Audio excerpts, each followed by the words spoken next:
የተከበራችሁ ቅዱሳን የእግዚአብሔር ሰዎች ዛሬም በጌታ በኢየሱስ ስም ሰላምታዬ ይድረሳችሁ ላለው ባለፈው ሳምንት ካስተላለፍኩት ከሁለተኛው ጴጥሮስ መልእክት ምዕራፍ 1 ከቁጥር 16 እስከ 21 ድረስ ካለው መልእክት በመቀጠል ዛሬም ሐዋርያው ጳውሎስ መልእክቶች አንደኛ ቆሮንቶስ ምዕራፍ 3 ላይ ያለውን ቁጥር 10 ጀምሮ እሱም መነሻ በማድረግ ትንሽ እግዚአብሔር ቃል ላካፍላችሁ በፊታችሁ ቀርቤያለሁ።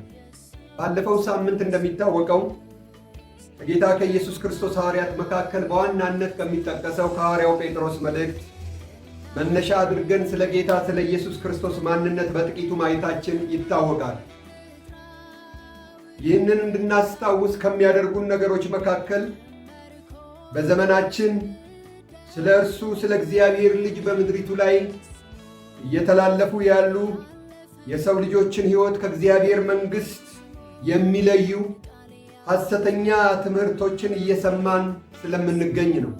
በዚህ ሂደት ውስጥ ከሚጠቀሱ ቤተ እምነቶች መካከል ራሷን የኢትዮጵያ ሐዋርያዊት ቤተ ክርስቲያን በማለት ያለች ቤተ ክርስቲያን አንዷ ናት።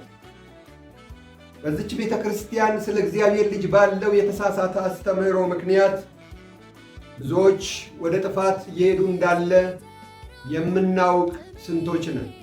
ይህች ቤተ ክርስቲያን በእግዚአብሔር ቃል ላይ በግልጽ ስለ እግዚአብሔር ልጅ የተጻፈውን ቃል በመካድ እጅግ ድፍረት በተሞላበትና በተቀናጀ መልኩ የክህደት እንቅስቃሴዎችን በማድረግ ላይ ትገኛለች። እግዚአብሔር ልጅ ኢየሱስ ክርስቶስን ራሱ የራሱ አባት በማድረግ እንደገናም ደግሞ ራሱን የራሱ ልጅ በማድረግ የሚለዋወጥ አምላክ በማድረግ በሰዎች አእምሮ ላይ ይህንንም በመሳል ሰዎች የእሱን የእግዚአብሔር ልጅነትን እንዲክዱ በማስተማር ላይ ትገኛለች። በዛሬው መልእክቴ አንደኛ ቆሮንቶስ ምዕራፍ 3 ላይ ካለው የእግዚአብሔር ቃል ከቁጥር 10 እስከ 23 የተጻፈውን በማንበብ እጀምራለሁ። ቃሉም እንዲህ ይላል። የእግዚአብሔር ጸጋ እንደተሰጠኝ መጠን እንደ ብልሃተኛ ያላጽ ያለቃ መሠረትን መሠረቱ። ሌላው በላዩ ላይ ያንጻል፣ እያንዳንዱ ግን በእርሱ ላይ እንዴት እንዲያንጽ ይጠንቀቅ። ከተመሠረተው በቀር ማንም ሌላ መሠረት ሊመሠረት አይችልምና እርሱም ኢየሱስ ክርስቶስ ነው። ማንም ግን በዚህ መሠረት ላይ በወርቅ ቢሆን በብርም በከበረ ድንጋይም በእንጨትም በሳርም ወይም በአገዳ ቢያንጽ የእያንዳንዱ ሥራ ይገለጣል፣ በእሳት ስለሚገለጥ ያ ቀን ያሳያልና እያንዳንዱም ሥራ እንዴት መሆኑን እሳቱ ይፈትነዋል። ማንም በእርሱ ላይ ያነጸው ሥራ ቢጸናለት ደሞዙን ይቀበላል። የማንም ሥራ የተቃጠለበት ቢሆን ይጎዳበታል።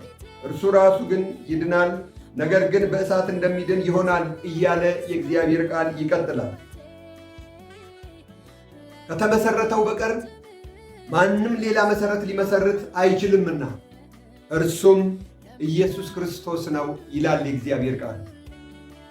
ሐዋርያው ጳውሎስ በዚህ ንግግሩ ሊገልጽ የፈለገው የመልእክቱን መንፈስ ለማወቅ ከመጽሐፉ የመጀመሪያው ምዕራፍ ጀምሮ ማየት በጣም ጠቃሚ ነው።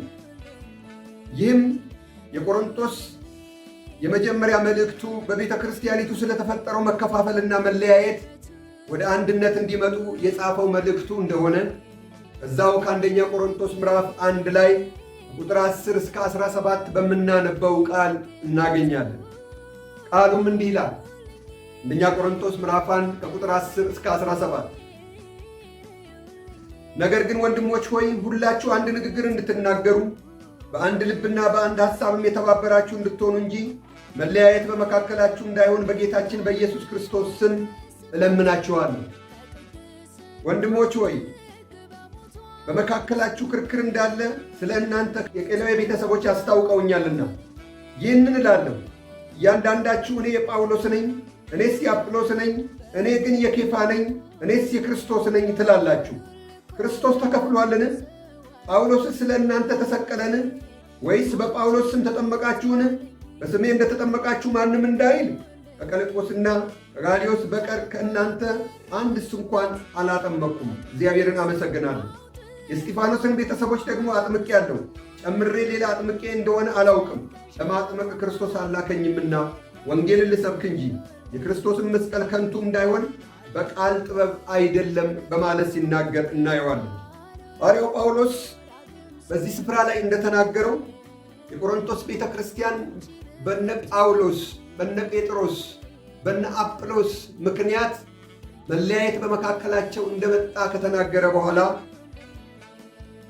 በዛ ንግግር ውስጥ በጥያቄ መልስ ወደ አእምሯቸው እንዲመለሱ ሲናገር እናያለን።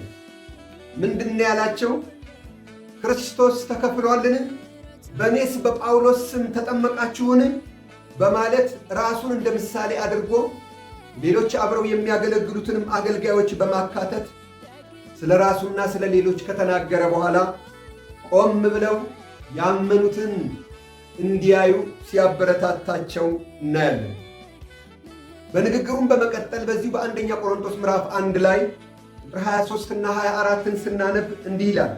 መቼም አይሁድ ምልክትን ይለምናሉ፣ የግሪክ ሰዎችም ጥበብን ይሻሉ። እኛ ግን የተሰቀለውን ክርስቶስን እንሰብካለን። ይህም ለአይሁድ ማሰናከያ፣ ለአሕዛብ ደግሞ ሞኝነት ነው። ለተጠሩት ግን አይሁድ ቢሆኑ የግሪክ ሰዎችም ቢሆኑ የእግዚአብሔር ኃይልና የእግዚአብሔር ጥበብ የሆነው ክርስቶስ ነው። ከሰውም ይልቅ የእግዚአብሔር ሞኝነት ይጠበባልና እግዚአብሔርም ድካም ከሰው ይልቅ ይበረታልና በማለት እስከ ቁጥር 25 ድረስ ተናግረዋል። ወንድሞቼ ሆይ በቁጥር 23 ላይ ምንድን ያለው? እኛ ግን የተሰቀለውን ክርስቶስን እንሰብካለን አለ። ራሳችንን ሳይሆን የተሰቀለውን ክርስቶስን እንሰብካለን ካለ በኋላ በቁጥር 24 ላይ ደግሞ ይሄ የምንሰብክላችሁ ክርስቶስ የእግዚአብሔር ኃይልና ጥበብ ነው በማለት ይገልጸዋል። ሐዋርያው ጳውሎስ በዚህ መጽሐፍ ላይ በመልእክቱ እየቀጠለ በሁለተኛው ምዕራፍ ላይ ስለ ራሱ ተሞክሮ ጠቆም ለማድረግ ፈልጎ እንዲህ ብሏል። እኔም ወንድሞች ሆይ ወደ እናንተ በመጣው ጊዜ በቃልና በጥበብ ብልጫ ለእግዚአብሔር ምስክርነቴን ለእናንተ እየተናገርኩ አልመጣሁም። በመካከላችሁም ሳለሁ አለ፣ በእናንተ በቆሮንቶስ ሰዎች መካከል ሳለሁ ከኢየሱስ ክርስቶስ በቀር እርሱም እንደተሰቀለ ሌላ ነገር እንዳላውቅ ቆርጬ ነበርና በማለት ይናገራል። ይህ አባባሉን ምን ያሳየናል? በሰዎች መካከል ሲኖሩ ከተሰቀለው ከክርስቶስ በስተቀር ሌላ ነገር ማወቅ እንደማይጠበቅባቸው ይገልጽልናል። ሐዋርያው ጳውሎስ እነኝህን ነገሮች እየተናገረ ከመጣ በኋላ ነው በሦስተኛው ምዕራፉ ላይ እግዚአብሔር ይመስገን ከቁጥር 1 ጀምሮ እስከ 23 ድረስ ያለውን እንድታነቡ እየጋበዝኳችሁ ጥቂት አለፍ ብዬ ለማየት እሞክራለሁ። ቁጥር 1 ላይ እኔም ወንድሞች ሆይ የሥጋ እንደመሆናችሁ በክርስቶስ ሕፃናት እንደሆናችሁ እንጂ መንፈሳዊ እንደመሆናችሁ ልናገራችሁ አልቻልኩም። ገና ጽኑ መብል ለመብላት አትችሉም ነበርና ወተት ጋትኳችሁ። ገና ሥጋውያን ናችሁና እስከ አሁን ድረስ ገና አትችሉም። ቅንዓትና ክርክርን ስለሚገኝባችሁ ሥጋውያን መሆናችሁ አይደለምን? እንደ ሰው ልማድስ አትመላለሱምን? አንዱ እኔ የጳውሎስ ነኝ፣ ሁለተኛውም እኔ የአጵሎስ ነኝ ቢል ሰዎች ብቻ መሆናችሁ አይደለምን? አጵሎስ እንግዲህ ምንድን ነው? ጳውሎስስ ምንድን ነው? በእነርሱ እጅ ያመናችሁ አገልጋዮች ናቸው። እያንዳንዳቸውም ጌታ እንደሰጣቸው ያገለግላሉ። እኔ ተከልኩ፣ አጵሎስም አጠጣ፣ ነገር ግን እግዚአብሔር ያሳድግ ነበር። እንግዲያስ የሚያሳድግ እግዚአብሔር እንጂ የሚተክል ቢሆን ወይንም የሚያጠጣ ቢሆን አንዳች አይደሉም። የሚተክልና የሚያጠጣ አንድ ናቸው። ነገር ግን እያንዳንዱ እንደ ራሱ ድካም መጠን የራሱን ደሞዝ ይቀበላል። የእግዚአብሔር እርሻ ናችሁ፣ የእግዚአብሔርም ሕንፃ ናችሁ፣ ከእርሱ ጋር አብረን የምንሠራ ነንና ካለ በኋላ በቁጥር 10 ላይ ከ10 ጀምሮ እንዲህ ይላል። እግዚአብሔር ጸጋ እንደተሰጠኝ መጠን እንደ ብልሃተኛ የአናጺ አለቃ መሠረትን መሠረትኩ አለ በእነሱ መካከል። ሌላውን በላዩ ላይ ያንጻል፣ እያንዳንዱ ግን በእርሱ ላይ እንዴት እንዲያንጽ ይጠንቀቅ ካለ በኋላ ከተመሠረተው በቀር ማንም ሌላ መሠረት ሊመሠረት አይችልምና እርሱም ኢየሱስ ክርስቶስ ነው በማለት ይናገር። ከተመሠረተው በቀር ማንም ሌላ መሠረት ሊመሠረት አይችልም በማለት ሲናገር የቆሮንቶስ ቤተ ክርስቲያን ምዕመናን እኔ የጳውሎስ ነኝ፣ እኔ የጴጥሮስ ነኝ ወይም የኬፋ፣ እኔ የአጵሎስ ነኝ፣ እኔ የክርስቶስ ነኝ በማለት ይከፋፈሉ ስለነበረ ያን መከፋፈላቸውን አቁመው ወደ ዋናው መሠረት እንዲመለሱ ሲመክራቸው እናያለን። በዘመናችንም ብዙዎች በሰዎች እየተነዱ በሰዎች ጥበብና በሰዎች ነገር እየተጓዙ የቆሙበትን መሠረት እየረሱ ይገኛሉ። ቅዱሳን የእግዚአብሔር ሰዎች ሆይ እኛስ የማን ነው? የቆምንበትስ መሠረት ማን ነው? የእግዚአብሔር ልጅ ኢየሱስ ክርስቶስ ነውን ወይስ ሰዎች ናቸው? ውድ ወገኖቼ ሆይ ዛሬ የምንቀናው ለማን ነው? በእግዚአብሔር ቃል ላይ በግልጽ ለተጻፈው ለክርስቶስ ወይንም መሠረቷ ክርስቶስ ለሆነው መሠረቷ የእግዚአብሔር ልጅ ኢየሱስ ክርስቶስ ለሆነው ቤተ ክርስቲያንን ወይስ ሰዎች በጥበባቸው ለመሠረቷት ቤተ እምነት? በዚች ምድር ላይ ብዙዎች እግዚአብሔር አምላክ ለሰው ልጆች ድህነት አንድያ ልጁን መሥዋዕት አድርጎ በሰጠበት ከመሠረተው መሠረት ውጪ በወንጌሉ በእግዚአብሔር ወንጌል ማለት ነው በወንጌሉ በመጠቀም የራሳቸውን ስም ለማስጠራት የተለያዩ ስሞችን በመስጠት ቤተ ክርስቲያኖችን እየመሠረቱ እንዳሉ ይታወቃል። የእግዚአብሔር ቤተ ክርስቲያን መሠረቷ ግን የእግዚአብሔር ልጅ የሆነው ኢየሱስ ክርስቶስ ነው። ይህም እንደሆነ በማቴዎስ ወንጌል ምዕራፍ 16 ከቁጥር 13 እስከ 20 በተደጋጋሚ በዚህ ቢተላለፉ በነበሩ ቪዲዮዎች ላይ ለመጥቀስ እንደሞከር ነው በእርሱ ማንነት ዕውቀት ላይ ማለትም በጌታ በኢየሱስ ክርስቶስ ማንነት ዕውቀት ላይ በተመሠረተች ቤተ ክርስቲያን ላይ የእግዚአብሔር እጅ፣ የእግዚአብሔር መንፈስ፣ የእግዚአብሔር ዓላማ እንዳለ በግልጽ ለማሳየት ሞክሬያለሁ። ስለዚህ ነው የእግዚአብሔር ቃል ሐዋርያት ሥራ ምዕራፍ 20 ቁጥር 28 ላይ በገዛ ደሙ የዋጃትን የእግዚአብሔርን ቤተ ክርስቲያን ትጠብቋት ዘንድ በማለት የተናገረው።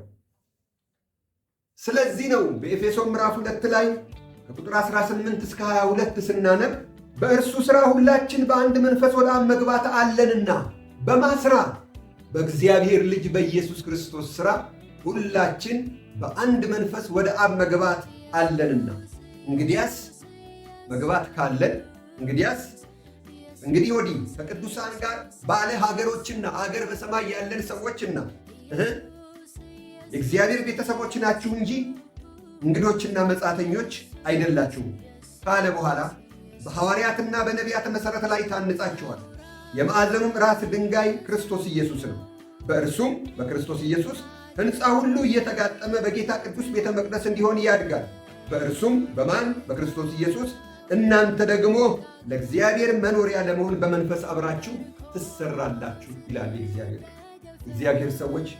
መጽሐፉ የሚነግረን እንደዚህ የቤተ ክርስቲያን መሠረቷ እግዚአብሔር ልጅ ኢየሱስ ክርስቶስ ነው በሚል ዕውቀት ላይ እንጂ የእግዚአብሔር ልጅ ማለት የእግዚአብሔር አብ ቱታ ነው ወይንም ኮት ነው በሚል መሠረት ላይ አይደለም።